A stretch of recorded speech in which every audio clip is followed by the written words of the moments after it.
Good morning. Today is Sunday, May 9th, 2021, and I'm Margaret Drugovich, the president of Hartwick College. It's not a bright Mother's Day in Oneonta, but that's okay. We can still benefit from the spring rain that will come later today. The tree outside my window this morning is filled with blossoms. Let's hope the bees will follow. Let's talk about COVID. While COVID cases and deaths are increasing at a very concerning rate in some countries around the world, and particularly in India, the number of new cases in most states in the U.S. are dropping. With 34% of Americans now fully vaccinated, we have seen a 27% decrease in the number of new cases compared to 2 weeks ago. Even in Michigan, where the risk of getting COVID if you are unvaccinated is reported to be extremely high, there has been a 41% decrease in new cases over the last 2 weeks. In New York, with 38% of New Yorkers now fully vaccinated, the number of new cases is almost half of what it was 2 weeks ago. Why is the number of new cases dropping so precipitously? Well, experts seem to point to several factors. First and foremost, masking. It's keeping people safe. Second, social distancing, especially with the advent of good weather that allows people to be outside together, but at a safe distance. Third, perhaps, is seasonality, as it's thought that the virus might thrive more easily in cold and dry weather. Fourth, experts say that it could also be that now that an estimated 15 to 30% of American adults have already been infected with COVID-19, their temporary immunity might be limiting the number of most likely hosts for the coronavirus to latch onto. And finally, and of course importantly, the vaccines that have been found to be highly effective at preventing infection and reducing symptomatic illness and perhaps asymptomatic spread. The vaccines are limiting the spread of COVID-19. Fortunately, we have seen the same decrease in new cases at Hartwick. As of this morning, we have zero known active cases among those who live, study, and or work at Hartwick. And for the first time in months, we detected no new active cases through the 1,153 COVID tests that we administered this week. All of this is movement in the right direction. But we have to remind ourselves we're not quite done yet. The New York Times has now revisited and revised its risk of COVID infection map to reflect the risk of infection for unvaccinated people only. According to the New York Times, the level of risk of becoming infected if you're unvaccinated remains high to extremely high in most counties along the eastern seaboard from Maine to Florida. The risk to unvaccinated people here in Otsego County is still rated as very high. The best tool that we have right now against COVID is vaccination. While you might also gain at least temporary immunity through infection, getting COVID is just not worth the risk.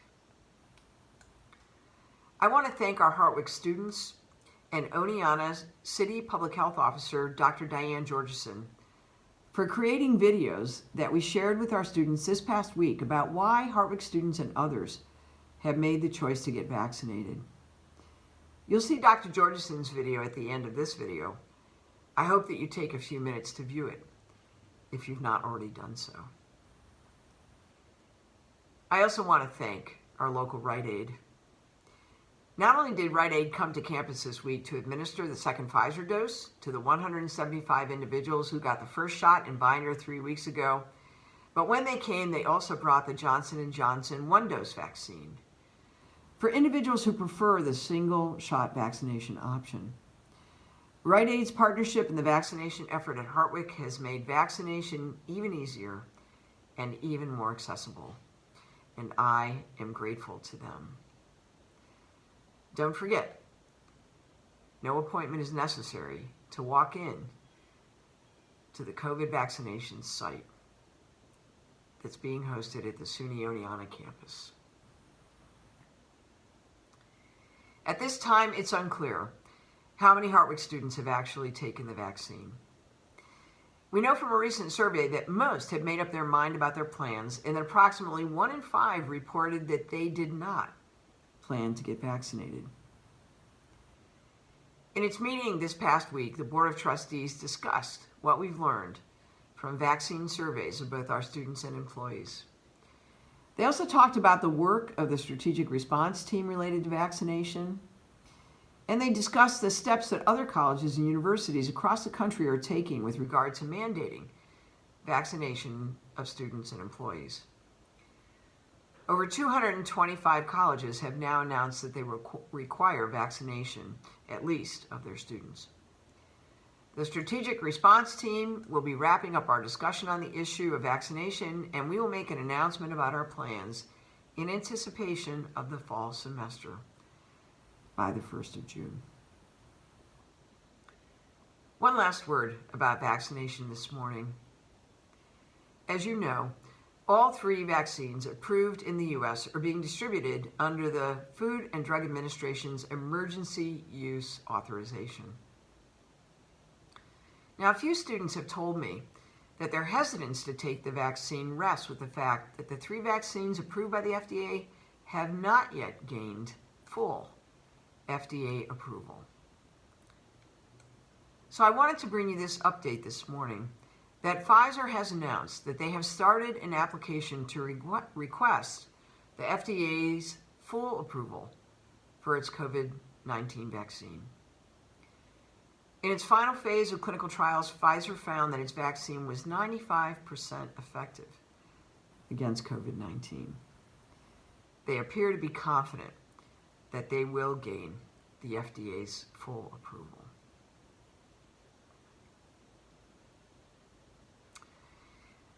One of the best things about the end of the spring semester is that, by tradition, we celebrate what has been learned and accomplished. With just 2 more weeks of class ahead of us, it's time. The Student Showcase will run virtually from 8:30 to 2:30 next Friday, May 14th. You don't want to miss this showcase of some of the very interesting work our students have completed this year. You can search for Hartwick College Student Showcase, and you'll find a full schedule of presentations complete with the links you need to view the presentations. Also, coming up on Wednesday, May 19th, starting at 7 p.m., we will have our annual Honors Convocation. During this celebration, I will announce the winners of our John Christopher Hartwick Scholarships and the winners of other important academic recognitions. Please plan to join us for these important end-of-year celebrations of thoughtfulness and creativity and personal courage.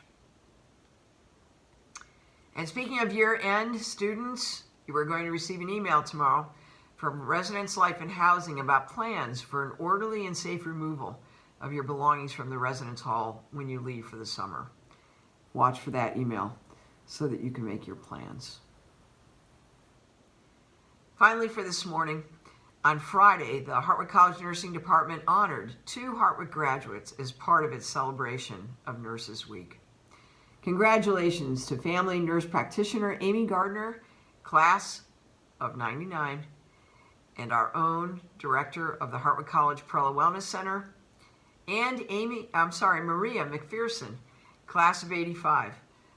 Maria is the Central New York Regional Deputy Director of the New York State Department of Health. Well done, Amy and Maria. And thanks to all Hartwick nursing graduates for improving the quality of our lives. Today's song, to honor the mothers who we will never forget, is Don't Forget to Remember Me by Carrie Underwood. My next COVID update will be on Sunday, May 23rd, but I'll be back sooner if COVID conditions require. Until then, be safe, please wear your mask, and have a great Sunday.